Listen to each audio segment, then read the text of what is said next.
What if I told you that you could see 2, 3, or even 5 times the progress from your training without actually working harder? And no, you don't need to change your workout plan, hire a coach, or even train more. Today I'm going to give you one hack, just one simple hack that I've been using in my training sessions to see exponential growth. I've been playing football for over 10 years now, and I've done it in 3 different countries. And it's taken me 10 years to learn what I'm about to tell you in the next few minutes. And by the end of this video, you will know exactly how to manipulate this and use it in your next training session. Most footballers think that the best way to improve is either to train more or to train harder. They think that they need a plan that is specifically designed for them so they can get the most out of it. But that couldn't be further from the truth. Because I've realized that you can train just 1 hour a day and get way more out of your training than someone who trains 3 hours a day. And it all comes down to one word, which is intention. Now I really want you to listen to the nuance of this, because this isn't just going to be another video where I tell you to go and train with the right intention, or shout some affirmations in the mirror before you go out for your training session. This is going to be a very practical video where I give you the exact steps on how you can manipulate this.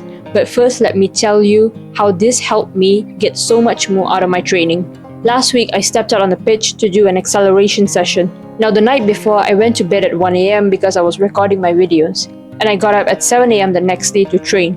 So naturally, I was dragging my feet. When I was on the pitch, with the first few sessions, I was basically just going through the motions. I was doing it for the sake of it. My legs were heavy and my body felt tight. Then halfway through the session, I remembered something that I learned from the day before. And that was on how to manage your arousal levels whether you're in a game or in a training session. But once I raised my arousal levels, all of a sudden the quality of my training went through the roof. I felt lighter, sharper, and I was flying through the drills. There was no extra effort needed, no tweaking the drills. It was just a mental shift that I made that allowed me to get so much more out of my training. So here's how I did it. First of all, you need to recognize which arousal levels you're sitting at. And there are 3 levels that you can fall into. Yellow, which is low levels of arousal, where you're feeling sluggish, tired, and not motivated to train. Red is a high level of arousal. Here you're stressed, anxious, nervous, and in extreme cases, it might even make you want to throw up.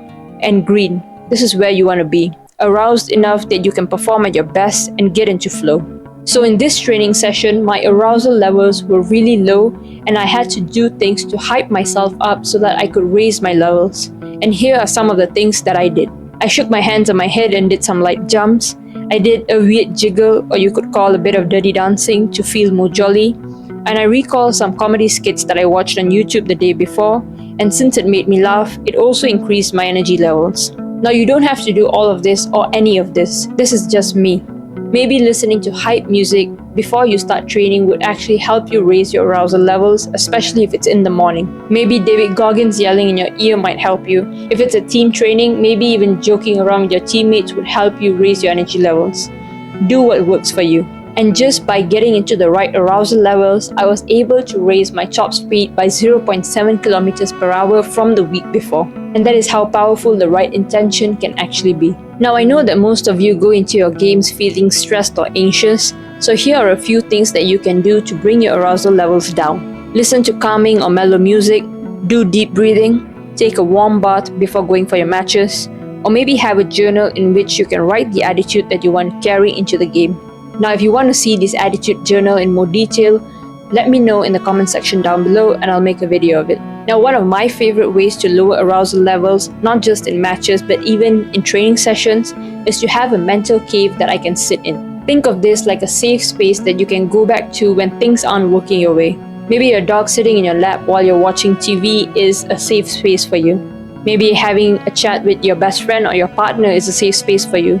Maybe the image of your parents in your mind is a safe space for you. Pick one visual that really warms your heart and bring this visual into your mind when you mess up in trainings or in matches and see if it helps you calm down. Practice visiting this cave of yours every day leading up to a game so that when it does come game time, it's easy for you to have that visual in your head. Now this cave can change over time and it doesn't have to always be the same visual. And it's also good to change this visual because after a while, that visual does become a bit stale. But make sure the emotions that it brings you is the same. It warms your heart and it calms you down. It allows you to go back to that baseline where you felt safe again. Try this in your next training session or your match and see if it makes a difference in your performance, and let me know in the comment section down below. Thank you for watching. I hope you've gained something valuable from this video.